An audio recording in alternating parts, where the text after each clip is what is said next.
Right, hello everyone. This is going to be kind of fast and loose compared to the normal thing that I try to do. I'm not really looking at analyzing a bunch of altcoins today. I just want to talk about this state of Bitcoin, Ethereum, and kind of the macro of what a couple alts are looking like, just because the market really has turned like mega bullish in the past couple days as far as sentiment goes. We want to see if that sentiment matches price action and how realistic people's attitude toward this going up are probably going to be. So really what we have here, I have to give a sort of notice first.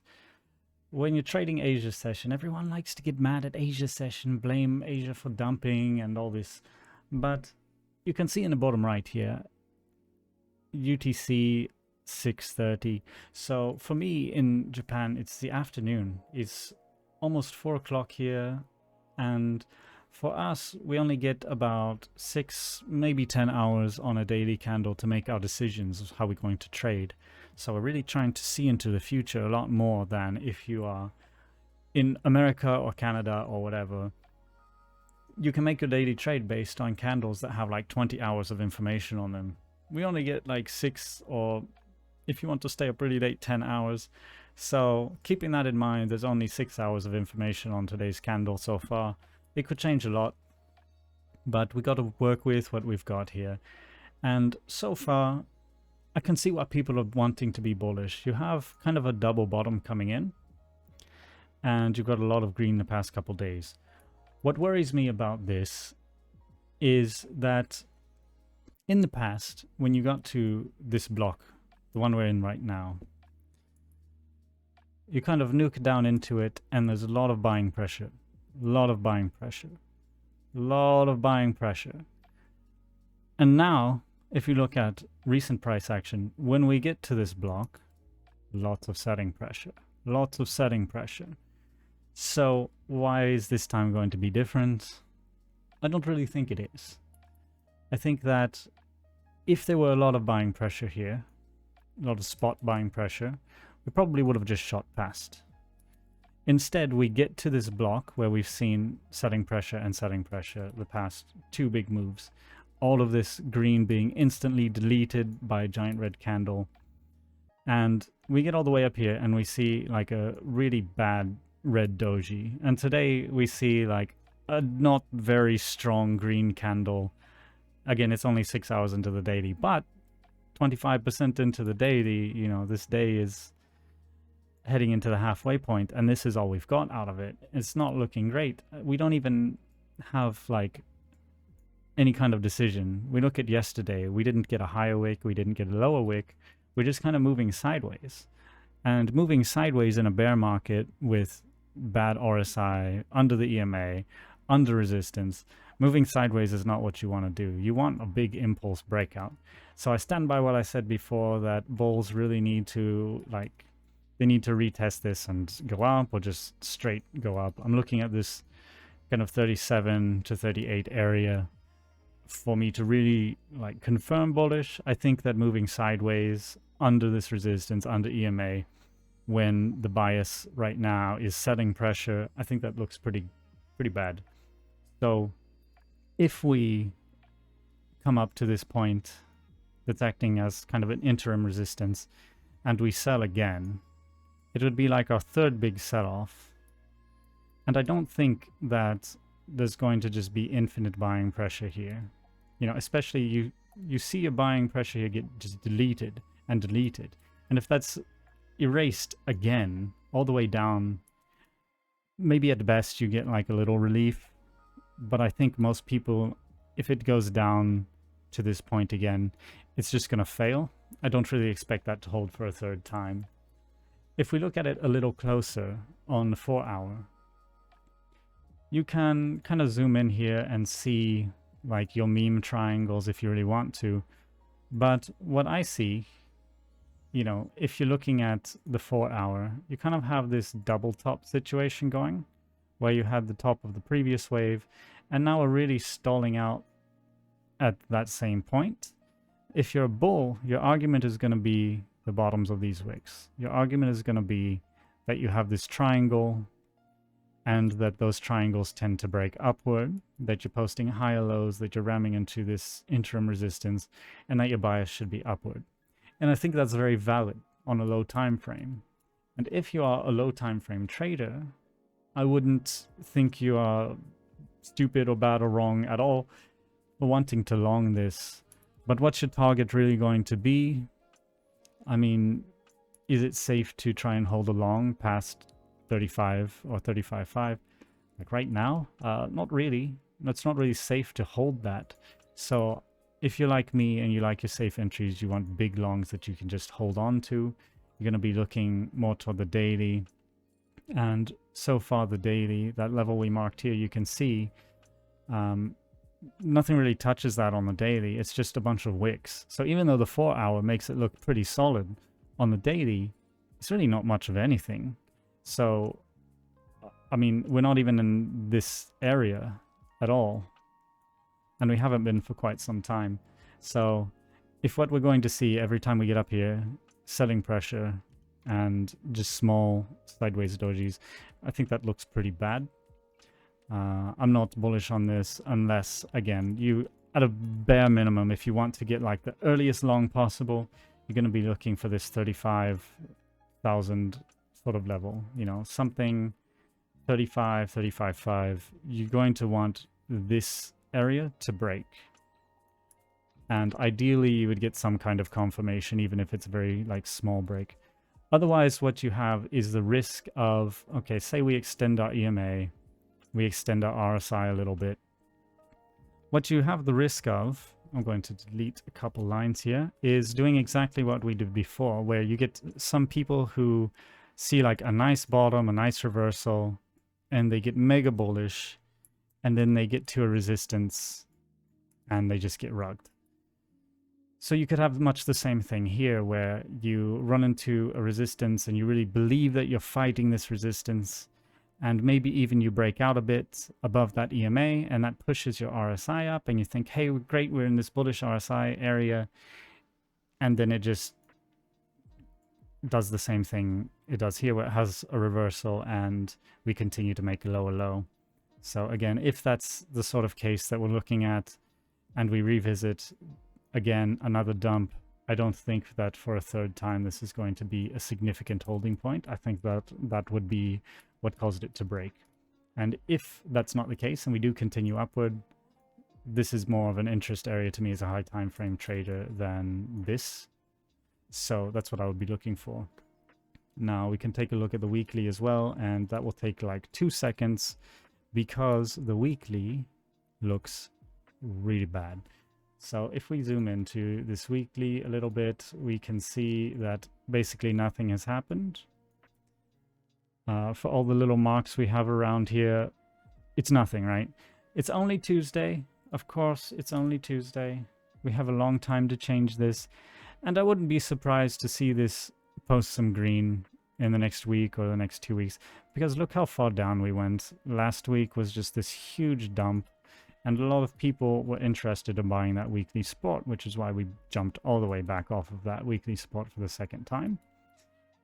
So to see some green coming in, you know, not very surprising. But again, if we can't really like get out of this zone, then that looks pretty miserable. This was a crab zone in hypothesis, but in practice, like most of that crab zone actually just ended up being wicks. So for our weekly to be, you know, stair-stepping its way down looks pretty awful. Even if we don't have a lower low right now, to have so little bullish momentum that we're not even able to break the 35 going into, well, for me it's almost Wednesday. Doesn't look great. Doesn't look great on the weekly. I think you go to the 4 hour, yeah, you can make a bull case on the 4 hour, but the higher time frame you go, the worse it looks. And the higher time frame you go, the more legitimate the price action is. So I'm going to have my bias toward that high time frame. I want to see some kind of breakout above this EMA. I want to see some kind of retaking of this 50 RSI that holds and doesn't just become something like this where you break out for a couple days, but then you lose it at resistance. You know, whether that resistance is here or whatever, I don't want just a breakout that comes to a resistance point and then dies. If that happens, this is toast. In my opinion, this is toast. You really have to take this, or it's over for a long time. And no good news, no, like, not that I'm aware of, no catalysts that would signify like a reason to be bullish right now versus yesterday or, you know, a week ago. Nothing's changed, just more bad news out of China. And if you look at Ethereum and some altcoins, they kind of share a little bit of a different story. So Ethereum, what you have is a nice bullish thing going on here where you're running up into a resistance, you're coming up on the halfway point for the RSI, and you're coming up on your EMA at the same time. And those are kind of things that, as you have probably been able to tell, I look for. You know, you're going to break above an EMA at the same time that you break into the top half of the RSI and you flip a support. That's really good. That's really good, but hasn't happened yet. What's happening instead is that you are just under the EMA, under the RSI, and at resistance. So we don't want to get too excited yet. Nothing's confirmed yet. Again, you don't want to have a situation where you front run it and then maybe you just have like a little wick up to here and then you shit yourself. It does look good here. You have a big red, a hammer, a nice green. That's usually like, this sort of thing is usually a reversal pattern, but it doesn't have to reverse very far, right? You have the same sort of thing around here, not a hammer, but a doji, where you have sort of a big red into a little green boy, into a big green boy, and yeah, it reverses, but you can see it kind of like rounds off and just shits itself. And here we kind of have the same concern where we're kind of rounding off here, like smaller and smaller green candles as we get into a resistance. So again, like 18 hours left in the day.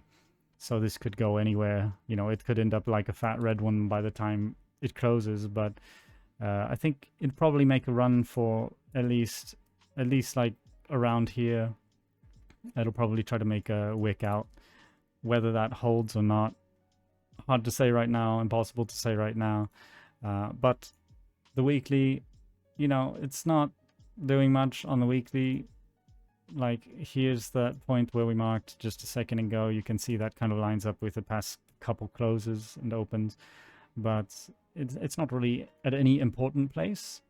The only thing important that's happening is this weekly support has held, and right now we have not lost this zone, which is kind of good. If you want to be really picky though, this is a slightly higher low than this, so we've got a lower low and we definitely have a lower high.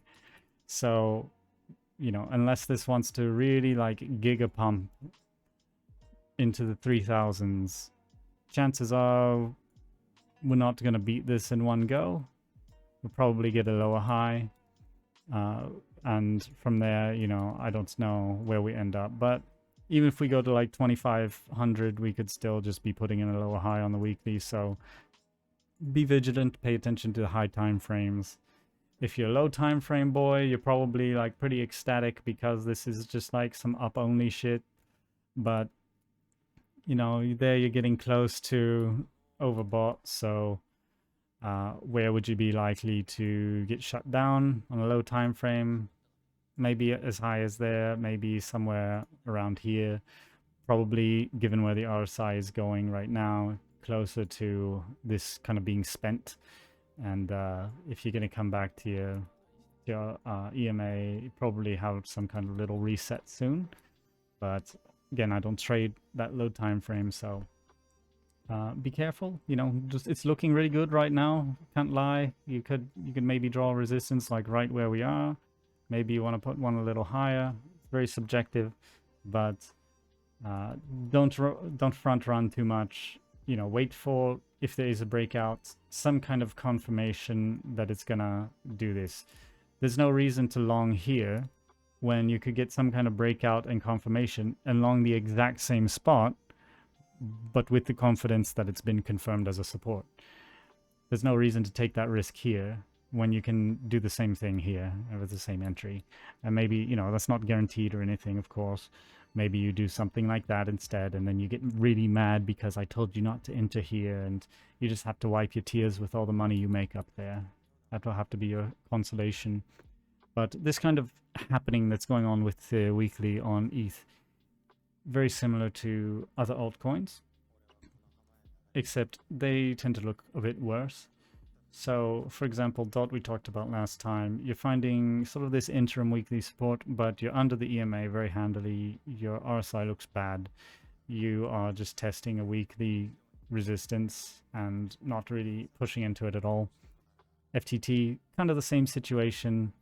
Very tenuous midpoints on the RSI. Your EMA leagues away, and you're just testing the weekly resistance to see if you can come back into the block you were in before. KSM looking about the same deal. Midpoint on the RSI, EMA looks, you know, it's a bit off, and then you're testing the weekly sort of resistance to see if you can move out. So a lot of altcoins trying to follow Ethereum's lead, trying to push up to this top half like Ethereum has managed to hold. But overall, there's nothing proven in them yet. Bitcoin's kind of making a run for it, but we want to see a confirmation there. I'm not willing to take a big risk on this being like the confirmation on a daily, just like one day that wicked below and another day that wicked below that looks not so hot. So if you're in the West, you have the luxury of checking this in about 10 hours and seeing how the day played out. For me, I'm going to have to check in tomorrow and see what happened. But, you know, anything below this, not for me. And even if we break that, I want to see like a really solid confirmation and breakout. You know, this is my level. This is what I've been saying I want. And if you're super aggro and you get a nice entry here and we go to new all-time highs, you can brag to me about it. That's great. But I'm either looking for this to retrace and fail, or kind of take this midpoint. That's what I really want. So that's all there is for today. Bitcoin trying to make a decision. Ethereum hanging on to the crown so far, but you know, be careful of the lower high. And altcoins just kind of testing weekly resistance. Looks very, very risky. I would not want to be caught in any alts that are checking in at the weekly resistance. So be careful there. And that would be all for today. Quick stream. Just wanted to talk about what the market's doing because everyone is so bullish. I wanted to see why, and I think the only reason why is if you're watching maybe the hourly chart and getting real amped because it's kind of running up into this sort of triangle formation on very low time frame. But not too exciting for me. I'm too old and too slow to watch these low time frames. I've seen them fail too much, and I don't put much stock in them. So if that's your game, good luck to you playing it. And if you're a high time frame person like me, it looks like we're just going to have to give it another couple days and see what happens. So good luck to you, best wishes, and I will catch you next time.